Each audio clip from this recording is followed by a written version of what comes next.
Part 1. You'll hear a lecturer talking to students about the museum service. First, you have some time to look at questions 1 to 3.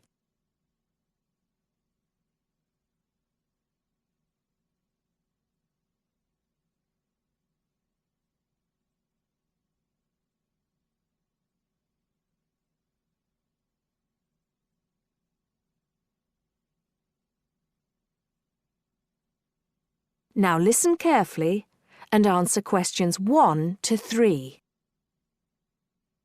Good afternoon. So far, in these lectures, we've been looking at the management of public services and the ways in which they try to improve. Today, I want to look at the museum service, since it's a very good example of the kind of service that everyone says they want, in theory, but which in practice often has to work with limited budgets. The key aim of most museums today is to make themselves more effective. In the past, a museum might simply collect and organize old objects and display them in glass cabinets. Often, these displays didn't change from one year to the next and simply got bigger as the museum bought more exhibits. However, falling numbers of visits to museums taught managers that bigger wasn't necessarily better, and that museums had to adapt to deal with a changing world. Museums have learned that they need to offer a greater variety of services for people in their local area to choose between. They also need to reach as wide an audience as possible and need to find innovative ways of getting people through the door who we perhaps wouldn't think of as traditional museum visitors, children, for example, or people from various ethnic backgrounds. Museum managers often don't have the funding to do very much about the buildings they manage, but they can do a lot about the experience of visiting those buildings. A lot depends on the staff, of course, however big or small the team running the museum may be. But there are also relationships outside the museum which have a large effect. Rather than work alone, good museums these days work very closely with local councils and businesses. Before you hear the rest of the talk, you have some time to look at questions 4 to 10.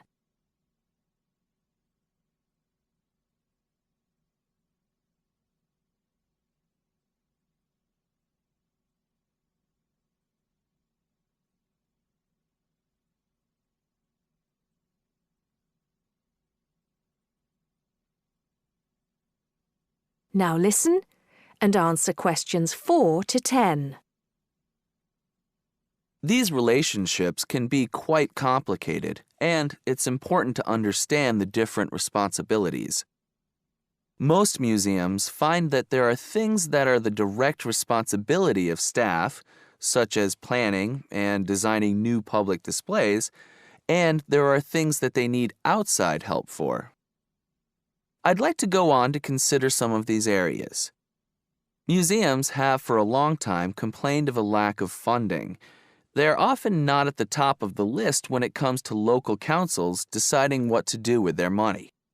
This has led to museums seeking alternative sources, and the local business community has been a valuable partner.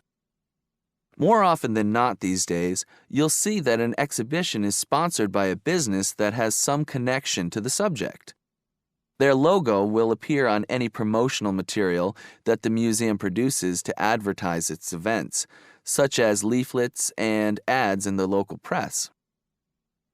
Museums also can't afford to see themselves in isolation from the local community, and that obviously involves knowing exactly who the local community is. In most museums, the staff themselves will come from the town or city where the museum is located and should have some knowledge of the needs of local people. However, they will usually rely heavily on studies done by the local council, which tell them what people want from their museum service. Once they have that information, It's then up to the staff to decide how they're going to get the people of the area more involved in the museum, either as visitors or even possibly as volunteers. Apart from the exhibitions, museums provide a whole range of activities, including things like talks or workshops on subjects that local people may be interested in. The museum staff probably lack the expertise to talk on many subjects, and so it usually means inviting speakers from different places, possibly even from different countries. This is exactly the kind of thing that museums will try to do in partnership with companies from the local area, who are often willing to pay for speakers if their brand name is displayed at the event. Museums, of course, need various well-maintained buildings. It's important that people can access the museum services easily and comfortably, and it will usually be the local authorities who are responsible for that. This funding is, of course, ultimately provided by local people through their taxes. That is the end of part 1. You now have half a minute to check your answers.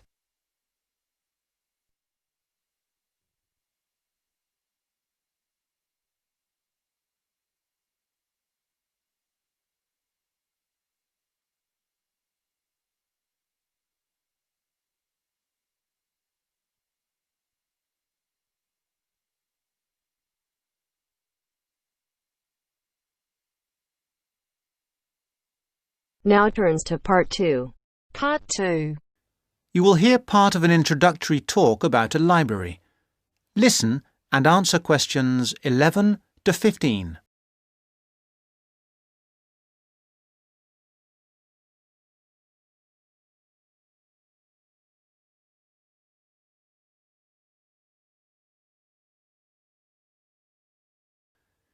You will hear part of an introductory talk about a library. Listen and answer questions 11 to 15. Good morning. My name is Mandy, and I am going to tell you a little about the John R. Jones Memorial Library here at Blackwater College. We regard the library as a gateway to the resources that you, as students at the college, may need. The majority of you are full-time students. You may find you spend a lot of time here. Even those of you who are part-time students will no doubt require the services too. I hope that by the end of this short talk you will know the services the library has to offer, including the website and how to get any further help you may need. Oh, sorry, I forgot there may be a few distance learners on the tour today. I'll explain about the online facilities and borrowing by post scheme a little later on. This is the main site of the library, but we also have the Rivergate building and the Fieldhouse Library. The Rivergate building houses the geography resources, that is the book collection and the journal collection, as well as the map collection. The hours and days of opening of the Rivergate collection are the same as this building, except that it is closed on Christmas Day and New Year's Day. The Fieldhouse Library contains a specialist collection of local history, and if you want to visit it, you will need to make an appointment. Those two facilities are the only exceptions to the rule that all the Blackwater College libraries are open 24 hours a day, 7 days a week, 365 days a year. However, to gain access to the facilities, you must have your ID card. No ID card, no entry. We have heard all the stories and excuses, and we don't accept any of them. Just remember your ID card.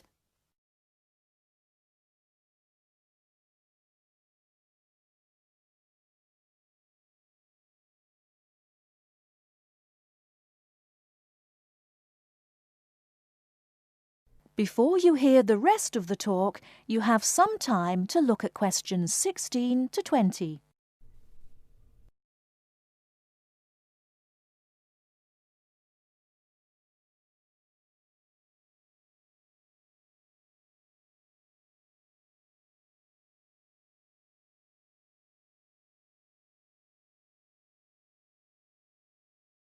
Now, I must apologise for the mess you can see around you today. Libraries should be quiet listen and places, answer but questions unfortunately 16 to this is 20. not currently the case here. This new building has been here for only 2 months, and as a result, we have not quite finished moving in. So far, we have moved most of the book and journal collections from the old library into this new building. There are 2 exceptions. We are currently moving the economics collection here, which should be installed by tomorrow, and we will be moving the French literature collection into this building next week. But as you can see, we are still building the new restaurant. We will finish it, we hope, very shortly. We have finished the cafe, however, and students can use it during the library opening hours. We have recently installed 150 computer places, and we will be adding another 100 shortly, so that there will be plenty for everybody very soon. Very shortly, this library will be one of the finest in this part of the country. Don't forget that the library isn't just about academic books. In addition to the books and journals, there is a wide range of national newspapers available from the librarians on request. I'd like to mention the different ways you can get help in using our resources. Don't forget our website at www.mlbc.ac.uk.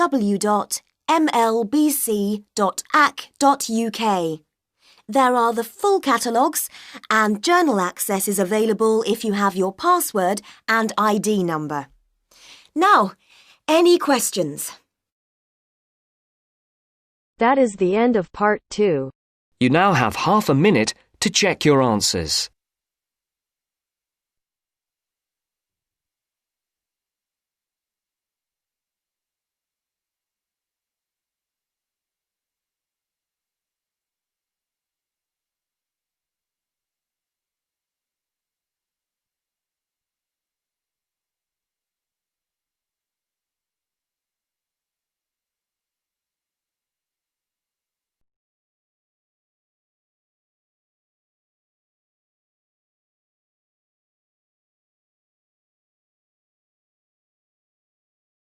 Now turns to part 3.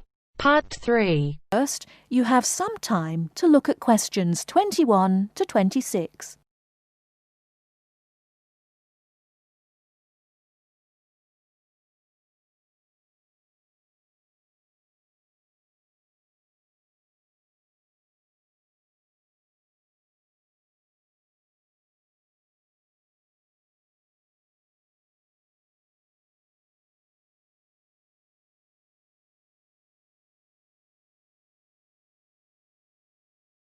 Now listen carefully and answer questions 21 to 26. Good evening, and welcome to this month's Observatory Club lecture. I'm Donald Mackey, and I'm here to talk to you about the solar eclipse in history. 1,000 years ago, a total eclipse of the sun was a terrifying religious experience. But these days, an eclipse is more likely to be viewed as a tourist attraction than as a scientific or spiritual event. People will travel literally miles to be in the right place at the right time to get the best view of their eclipse. Well, what exactly causes a solar eclipse? When the world goes dark for a few minutes in the middle of the day. Scientifically speaking, the dark spot itself is easy to explain. It is the shadow of the moon streaking across the earth. This happens every year or two, each time along a different and, to all intents and purposes, a seemingly random piece of the globe. In the past, people often interpreted an eclipse as a danger signal heralding disaster, and in fact, the Chinese were so disturbed by these events that they included among their gods one whose job was to prevent eclipses. But whether or not you are superstitious, or take a purely scientific view, our earthly eclipses are special in 3 ways. Firstly, there can be no doubt that they are very beautiful. It's as if a deep blue curtain had fallen over the daytime sky as the sun becomes a black void surrounded by the glow of its outer atmosphere. But beyond this, total eclipses possess a second, more compelling beauty in the eyes of us scientists, for they offer a unique opportunity for research. Only during an eclipse can we study the corona and other dim things that are normally lost in the sun's glare. And thirdly, they are rare. Even though an eclipse of the sun occurs somewhere on Earth every year or two, if you sit in your garden and wait, it will take 375 years on average for one to come to you. If the moon were any larger, eclipses would become a monthly bore. If it were smaller, they simply would not be possible. The ancient Babylonian priests, who spent a fair bit of time staring at the sky, had already noted that there was an 18-year pattern in their recurrence, but they didn't have the mathematics to predict an eclipse accurately. Before you hear the rest of the talk, you have some time to look at questions 27 to 30.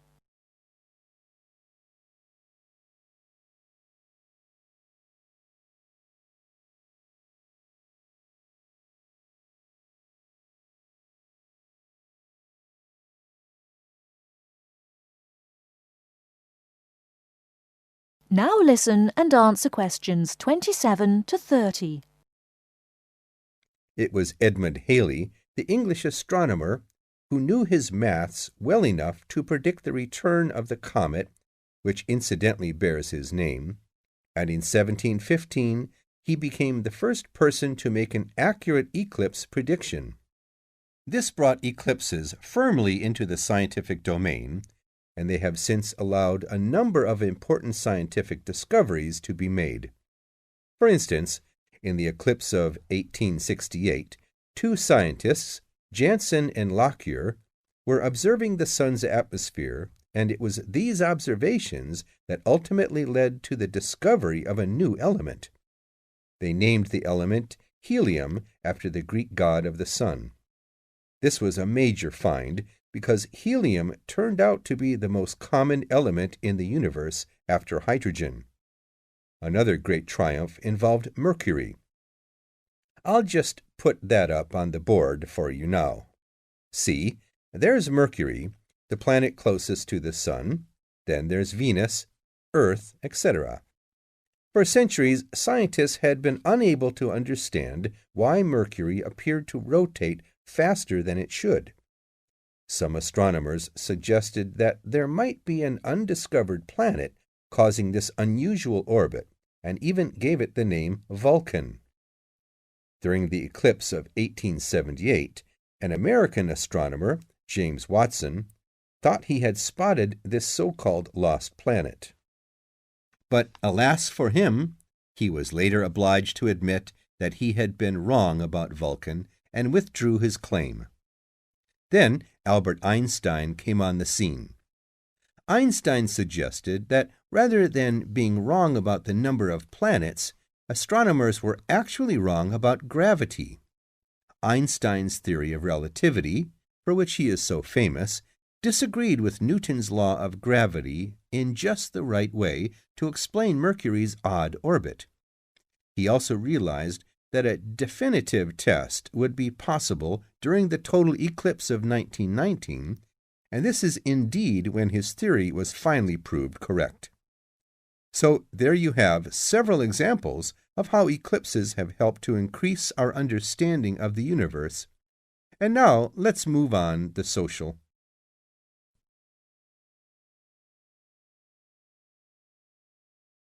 That is the end of part 3. You now have half a minute to check your answers.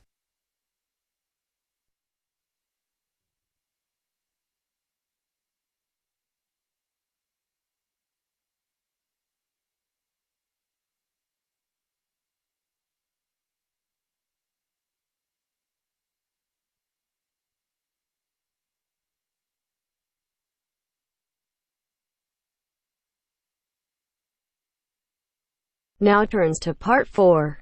Part 4. You will hear a woman giving a talk at a popular science convention. She is describing research into artificial gills designed to enable humans to breathe underwater. Now you have some time to look at questions 31 to 40.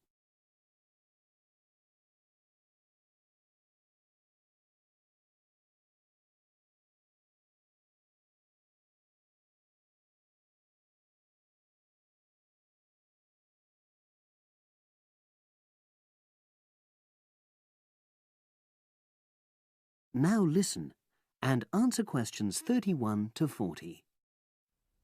In my talk today, I'll be exploring the idea of artificial gills.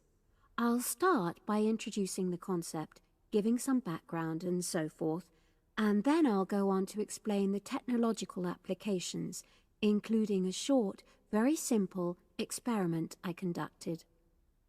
Starting with the background. As everyone knows, all living creatures need oxygen to live.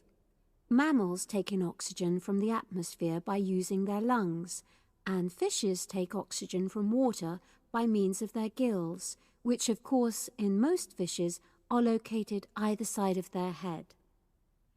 But human beings have always dreamt of being able to swim underwater like the fishes, breathing without the help of oxygen tanks.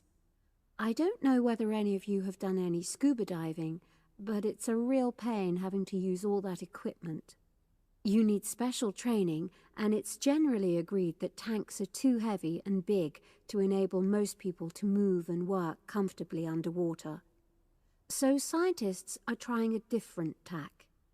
Rather than humans carrying an oxygen supply as they go underwater, wouldn't it be possible to extract oxygen in situ? That is, directly from the water while swimming. In the 1960s, the famous underwater explorer Jacques Cousteau, for example, predicted that one day surgery could be used to equip humans with gills. He believed our lungs could be bypassed and we would learn to live underwater just as naturally as we live on land. But of course, most of us would prefer not to go to such extremes. I've been looking at some fairly simple technologies developed to extract oxygen from water, ways to produce a simple, practical artificial gill, enabling humans to live and breathe in water without harm. Now, how scientists and inventors went about this was to look at the way different animals handled this. Fairly obviously, they looked at the way fishes breathe, but also how they move down and float up to the surface using inflatable sacs called swim bladders. Scientists also looked at animals without gills, which use bubbles of air underwater, notably beetles. These insects contrive to stay underwater for long periods by breathing from this bubble which they hold under their wing cases.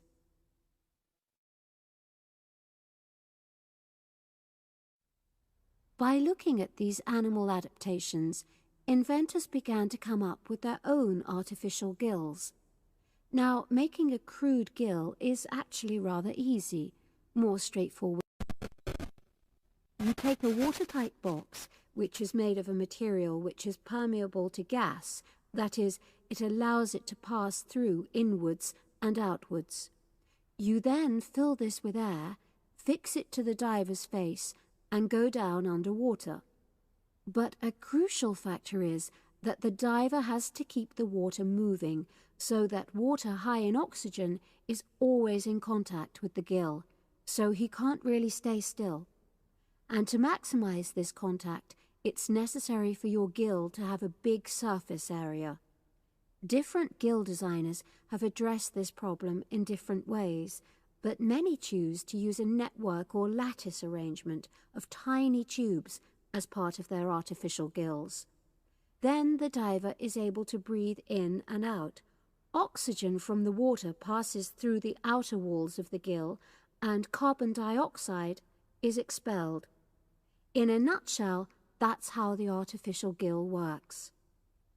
So, having read about these simple gill mechanisms, I decided to create my own. I followed the procedure I've just described, and it worked pretty well when I tried it out in the swimming pool. I lasted underwater for nearly 40 minutes. However, I've read about other people breathing through their gill for several hours. So the basic idea works well, but the real limitation is that these simple gills don't work as the diver descends to any great depth because the pressure builds and a whole different set of problems are caused by that. Research is being done into how these problems might be overcome, but that's another story, which has to be a subject of another talk. Despite this serious limitation, many people have high hopes for the artificial gill, and they think it might have applications beyond simply enabling an individual to stay underwater for a length of time.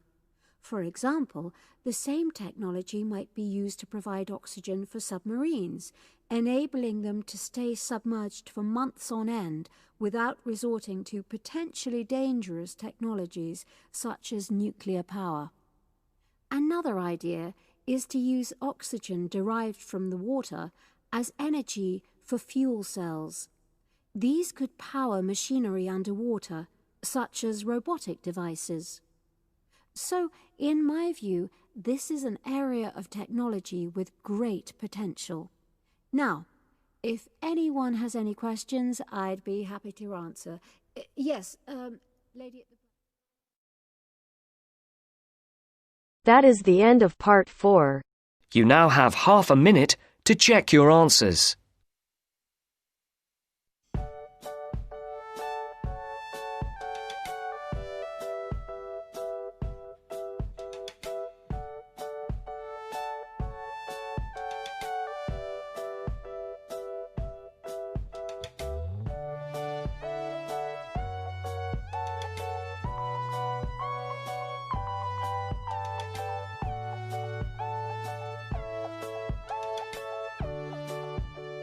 That is the end of the test.